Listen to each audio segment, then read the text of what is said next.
It is that time, folks. Time for the ESPN FC debate. Are we going to be both sides of the fence today? We shall see. Paul Mariner, Alejandro Moreno, Steve Nicol, and our subject we're going to tuck into, gents, is the Premier League Player of the Year, about to be announced on Sunday. So let's start with the simple one. Who should win? No debate, Hazard. No debate, you say? Absolutely no debate. Yeah. There's no debate. Let me tell you for why. He plays for a side that they're always looking to him. Either he breaks the lines, he makes the assist, that killer ball, or he scores a great goal. Or under tremendous pressure, he puts the penalty away. So for me, absolutely no contest, Hazard wins. I'm not going to make an argument against Hazard. Okay. However, you're going to vote for someone else. So you're going for Hazard then? I will make an argument for David De Gea, because none of us expected Manchester United to be where they are on the table right now. We maybe had them getting into the top four, and to me, the only reason that early on in the season the Manchester United hung on to a position where they were on the table was because of the performance of David De Gea. There was no player that was more important to their team and his individual performances than David De Gea. For that reason, I think he's a Player of the Year. So we should open the debate up. Do goalkeepers deserve to be in the Player of the Year debate? Oh, well, that's a different question. Or do we just have a Goalkeeper of the Year? Because there's no doubt. Absolutely do, John. Absolutely goalkeeper. Who's your Player of the Year, Stevie? I think it's dead easy. It's got to be Hazard. Yeah? Why? You didn't like my case for David De Gea? I thought it was a great case. Oh, thank you. I think he did well. There's no question De Gea was hugely important for Manchester United. But Hazard, not only is he hugely important for Chelsea, but they're actually going to pick up the silverware that counts. That's why I'm going to go for Hazard above a person like De Gea or even a Sanchez. Sanchez has been fantastic, but they're not going to pick up the big prize. Let's take Hazard out of the equation. Let's say theoretically he hasn't had the season. Yeah, well, let's say so. Who would win the Player of the Year if Hazard was playing somewhere else in Germany this year? Well, I mean, unfortunately for me, I always look at the forwards. I think they're the difference makers. I know Steve will tell you about the defenders, but for me, Aguero at City, I think what he and he's not even on the shortlist ballot.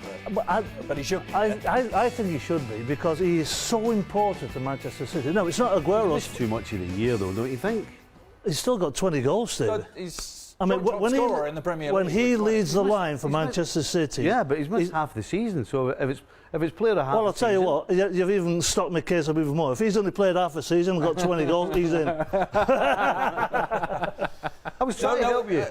What about the other guy who's joint top scorer, Harry Kane?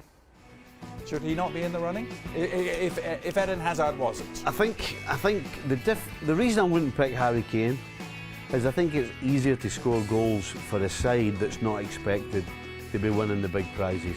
There's a different pressure entirely on a player when you're playing for the club. You're playing a cup final every Saturday, no matter who you're playing against. That's the difference between Harry Kane. I mean, so why don't Leicester City have the top scorer? Well, that's what I'm saying. I get that, Stevie, but we can't sit here and say that it's easier to score goals for a worse team, for a less talented team. Charlie Austin managed it for QPR, didn't he?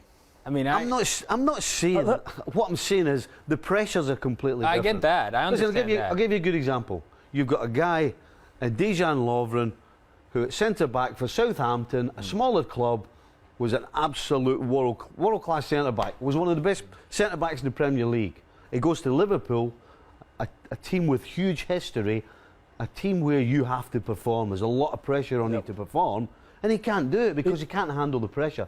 That's the sort of thing I'm talking about. I think also, Stevie, when you get the likes of Tottenham, I mean, Tottenham are a middle-of-the-road side now, and teams play more open when they're playing against Tottenham Hotspur. When you're playing against the likes of Chelsea, when you're playing against Manchester City, teams are playing, they're sitting there and just defending that deep line, edge of the box.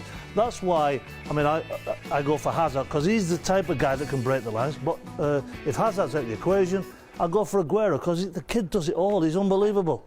I'm still stunned that Dejan Lovren worked his way into this Player of the Year. Into the leading goal scorer. Any Liverpool players that should have been in contention. Coutinho wasn't on the ballot. Well, Coutinho was, I should say. Sterling was not. I think that face tells you a lot. Does that face not tell you all you need to know? It's just... Listen, we're talking about the Player of the Year. I just said that Aguero played for half a season.